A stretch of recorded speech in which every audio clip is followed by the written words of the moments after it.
Hey guys, so today we're going to be going over part 1 of my torsion physics video. I really thought I'd get this all done in one go, but I decided to reshoot this because there's just so much info to go over. I didn't really want to grossly oversimplify anything. So I thought the first thing that we could talk about and start with, be a really good starting point, would be the Sonora Flying Club. So this is at the time, a Prussian-based club. Prussia would be in what is modern-day Germany. And this club actually started with some of the secret societies that I did talk about in my last video. So the Black Sun Society, the Vril Society, not necessarily those societies incarnate, but societies that became those societies. And these are all things that you can look up to. I'll give plenty of info in the links and everything. But the Sonora Flying Club was actually started by a man named Charles Delshaw. And this guy was Prussian. He was born in, I believe, the 1830s. And this guy was very ingenious, actually. He had used his connections in this club. He was a very high-ranking member and actually used that to create these machines. They were the very, very crude versions of some of the technology that I'll get to a little bit in this video. But he essentially made these airships. When you're looking at like the Michelin blimps or something like that, they were very similar airships to that, although they did incorporate this anti-gravity technology into it. Really interesting, and there are a lot of eyewitness accounts. So one thing that's really important to note, of course this is before World War I, way before, but he usually flew off into Latin America. So most of the accounts that you'll see are in Latin America. There are some in the US too, plenty of them. This is all gonna be under the Sonora Flying Club. When you look, there's just so much to get into though. It is another video that I could make to get more in-depth, but I just want to go over the basics here, give people the tools to actually look into this stuff for themselves. So essentially they started flying around, and when we get our first accounts of extraterrestrials, or what people thought were extraterrestrials, which, yeah, I won't even start with that. We always are hearing that they were very, I guess if you want to use the word Aryan looking. Very German though, blonde hair, blue eyes, all of that. And they would come in these airships and they would just land and talk to people, get to know them, and then they would leave and tell them, you know, that of course they were from a different planet. This is kind of, I guess you could say, operational security. They told people this because they didn't want people to go looking for their air club or go trying to find what they were doing and put an end to all of the research they were doing, because they were making truly great strides. And a lot of how this worked, which I'll go into more detail, but essentially they were using a type of physics where you're using a plasmic, I think the proper would be like a conductor or like inductor, probably inductor, counter-rotating discs that move this plasma in a type of way that created a torsion effect in the actual plasma or the liquid itself. And then that amplified the electromagnetic field that naturally would occur really with anything, and created that lift. So then that's where the blimp comes in, the fans that they had on it, all of that. It was pretty much moving like a weightless object, even though there was plenty of weight on these objects. So that's kind of most of what you get into with that. They did end up not necessarily getting shut down, but most people think that he did retire to South America and ended up doing his own stuff. We don't really hear about that. It is quite an enigma, the Sonora Aero Club, but that really is just to give you a little bit of background on some of the things that were going on. But really, after that, you know, we get into World War I. Not really a whole lot to report there with World War I. Not in the mainstream or in like the government, a lot of things that were going on with this technology. They of course were aware of certain things, aware of the rumors and everything, but they just couldn't quite get their hands on that because it was a very enigmatic club. But really after World War I, and when we get into the Treaty of Versailles that was created, that's where things get really interesting. Because in the Treaty of Versailles, of course, when you're looking at the face value of it, you know, the Germans were not allowed to have an army. That's really what the basics of it. There are a lot of other things in the Treaty of Versailles. They couldn't have troops. You know, there were certain industrial things they weren't allowed to do. This is of course, very well known. But the reason for the Treaty of Versailles being created in such a way was because we actually, as the US, knew about some of the things that were going on, just like the Germans too. We had a great intelligence service. And we knew that if they got access to the type of industry that we were having access to, they would be able to do this because they had all of these secrets, and they weren't really, it wasn't anything that we could get our hands on. So one great scholar to look into for this, his name is Joseph P. Farrell, and I'll of course put some of his stuff down in the description. But he has quite a few books actually, and he even has a website called Giza Death Star that really goes into this. He's very in-depth and all that. If I was to go as in-depth as he goes, this video would be hours. I'm just trying to go over the basics, of course. But after that happened, of course, we all know Hitler rose to power and started to, of course, violate the Treaty of Versailles, and then that's where we got really interested in what was going on. But of course, first we started sending in covert ops, doing a lot of counterintelligence, seeing what was going on, although we were even getting people infiltrating the US government. So it was, of course, this game, but that's the same game that's always played, you know, during a war with different intelligence agencies. So I think the best thing to talk about first would be in the concentration camps. And this, of course, would be right around the time that we started to get into the war. Well, a little bit before, of course, but we had a lot of reports of what we would call in German, Die Glocke, or that would be the bell. And these came from these same secret societies. So at this point, this was, or these were, the secret societies that I mentioned earlier, the Vril Society, the Black Sun Society. One interesting thing about the Vril Society is that they were all, it was composed of all women. They all grew their hair very long. The reason they grew their hair very long is they felt that the hair was an antenna for the soul, or to connect to a higher consciousness. So, as I mentioned a little bit in my first video, they would go into a deep state, meditative state, and they would channel intelligences, what they thought at least were intelligences, from outside of this world, including, which I'm sure some of you have researched, the reptilians,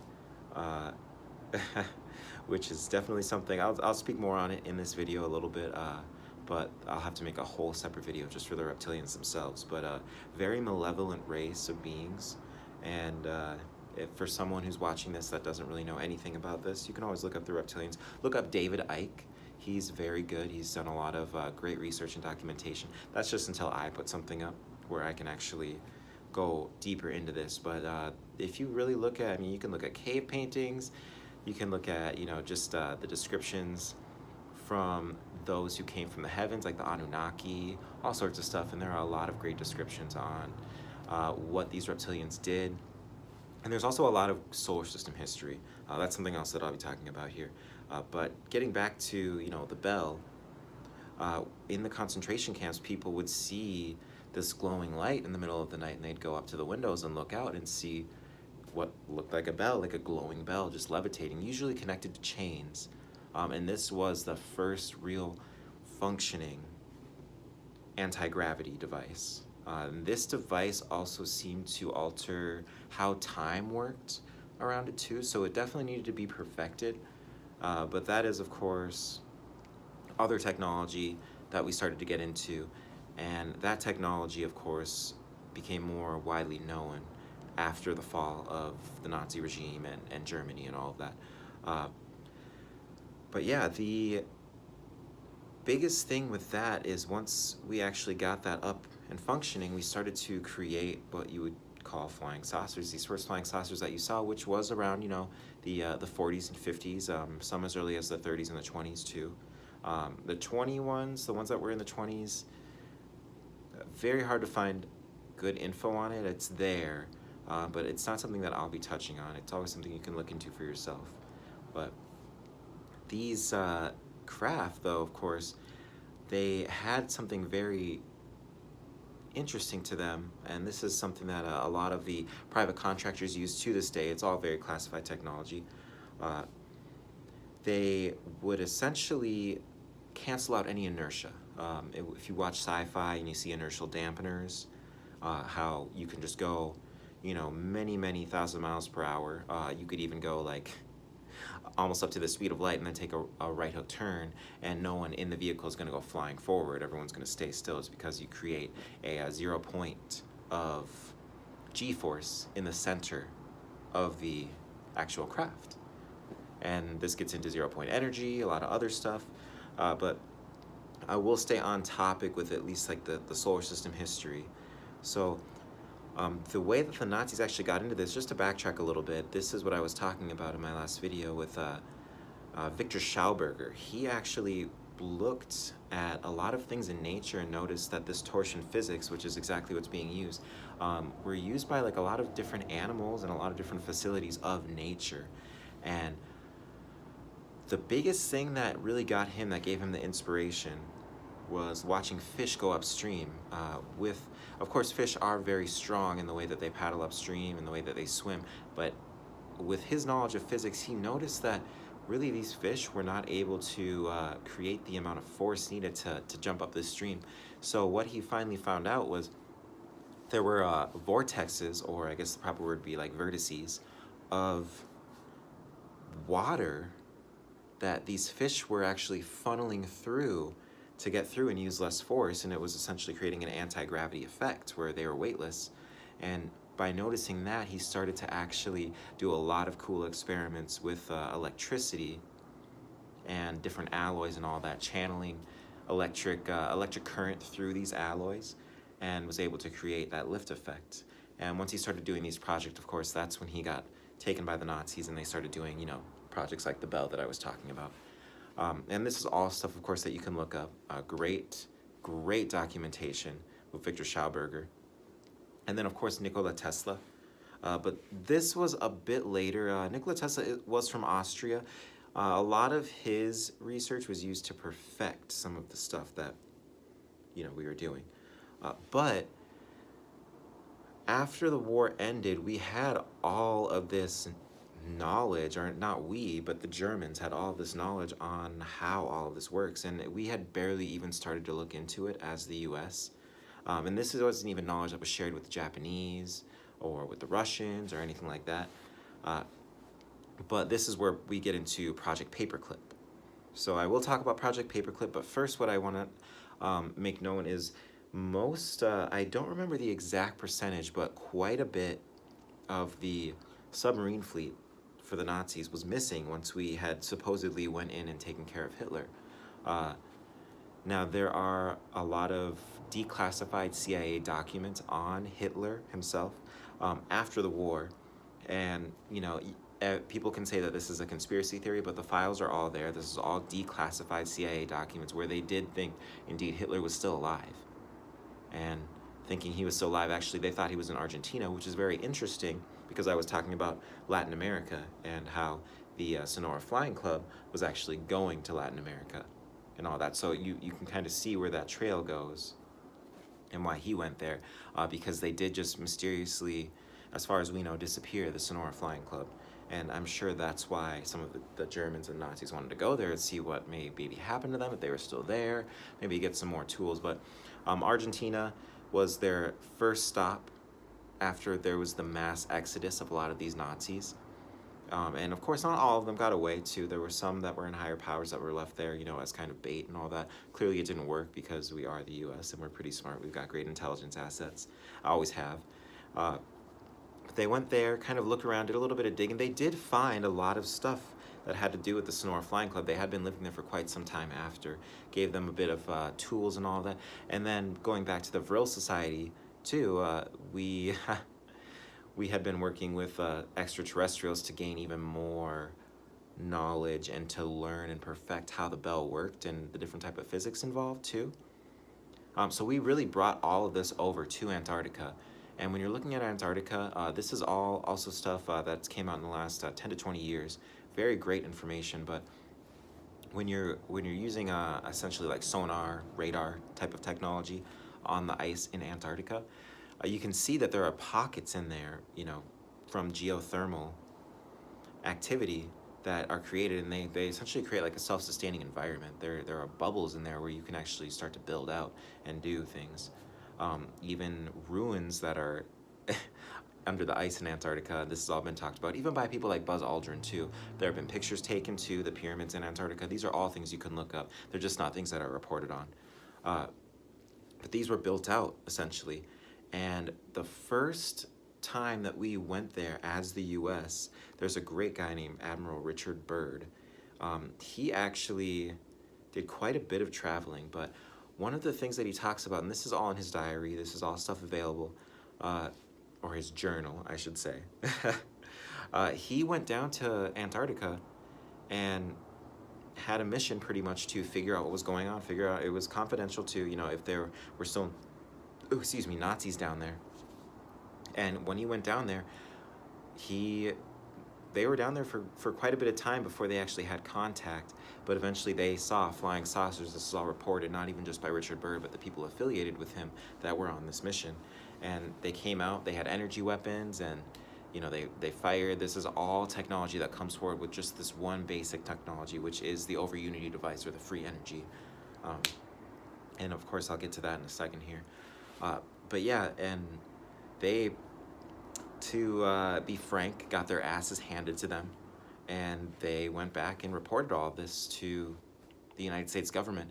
It was a while until action actually happened, and in the meantime, we of course had Project Paperclip, so we knew that there was something going on, and we took a lot of these Nazi scientists.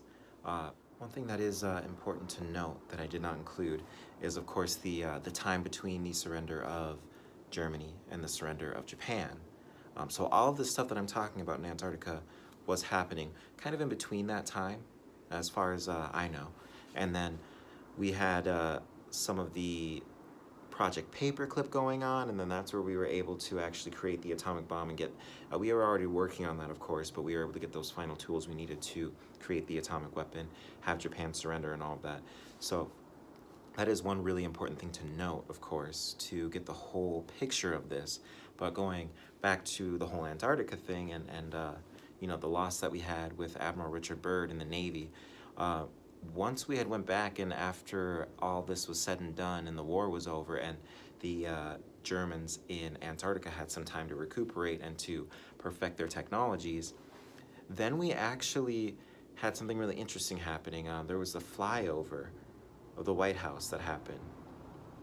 You can always type in UFO flyover for the White House, and you'll be able to find that too. There's plenty of good documentation on that, and very creepy, but this was essentially the Nazis giving a message to the US that they want to use our infrastructure. They have agents placed through Project Paperclip in our government, also in our aerospace too, you know, with NASA and all that. So this was quite some time after, but very, very interesting stuff. And that is actually when we really started to be annexed, and we had the secret space program become a part of everything. For a while there, President Eisenhower was looking into all of this stuff, and he was trying to figure out where these UFOs were coming from, what was going on with that, and he had created essentially, apart from the government, it was called Majestic 12 or MJ12. People call it different things, depending on the research that you do. He created this organization, though, with little to no government oversight. Eventually, they started using Area 51, all that, but this is what became the secret space program, and I'll get to that here because that's actually going to be my closing on this, and we can go over questions and all of that in the comments, because there's just so much information to go over with all of this. But with the secret space program that was created, it was pretty much an annexation of the U.S. industrial might and then the German superiority in technology that was established after the end of World War II. So we had already been working with some extraterrestrials. I'll get into the things that we were doing in the solar system, or that the Germans were doing in the solar system, in my next video. Right now, though, I want to just kind of focus on how this came to be, because even President Eisenhower, after he had created this committee, MJ12, Majestic 12, he had threatened to bring the First Army down, or even like the National Guard. He threatened quite a few things on figuring out what was going on down at Area 51, and then this, of course, is around the time of the Roswell crash too, because once we started interfering in the solar system, we had other beings coming down here and doing stuff. This is all, of course, a gross oversimplification, as I always say. So we'll get into all of the different things here, but yeah, I think what I'll do here is leave this video open for questions. There's not really a whole lot more I want to go over. Yeah, because anything else is really just going to get to the solar system history, the things that happened that kind of got us in this situation, and then yeah, really just stuff going on that's outside of the planet. I really want to just go over like planetary, you know, realizations, the things that really have been going on this planet, because it's just too much to get into everything. I've barely been able to go over a whole lot, but this video already is going to be pretty long, and I really want to know what people might find hard to believe, and just what people want to know more about, because I really, as I said in my last video, I can only give you the evidence for things if you're willing to ask the real questions and want to know about the evidence. But yeah, that's kind of the real history of World War II. And then when we're getting into how they retrofitted even these technologies, just as a last little tidbit, all of these electrogravitic or anti-gravity technologies, they first use submarines, because of course that's going to be an airtight environment that you're using in, you know, high pressure situations, like going very deep in the ocean and all that. So they had retrofitted these onto submarines and started going into space too. So that was like the first step of that. Not to really to jump around and talk about all these things, but yeah, just go ahead and like throw any questions that you have down in the comments. Part 2 will definitely come before, a lot sooner than this video came. I really had to kind of flesh some things out and figure out how I was going to go over this. But like I said in my first video, I want this to be more of a forum to kind of figure out how we're going to go through all this and what people are interested in, because there really is just so much to go over. I mean, I have just so many years of research, and I really want to know what you guys are interested in. I can talk about things all day long. I can make all these long videos, but really it's more important on what you guys are interested in and what you want to know, and how, you know, because I'm sure with this video you're going to see that a lot of what we think we know isn't really the whole truth. It is the truth, but it's not just the whole picture of what's going on, because we always have covert ops. Even before the first 2 world wars, there have always been covert ops going on, and that will get into Rosicrucianism, you know, a lot of the Illuminati stuff. We'll get into all of that too, but yeah, just let me know what's going on. You guys have a fantastic day, and I'm really happy I was able to share this with you. Any missing pieces, anything that doesn't make sense, you just let me know, and we'll go over it. You guys have a great day.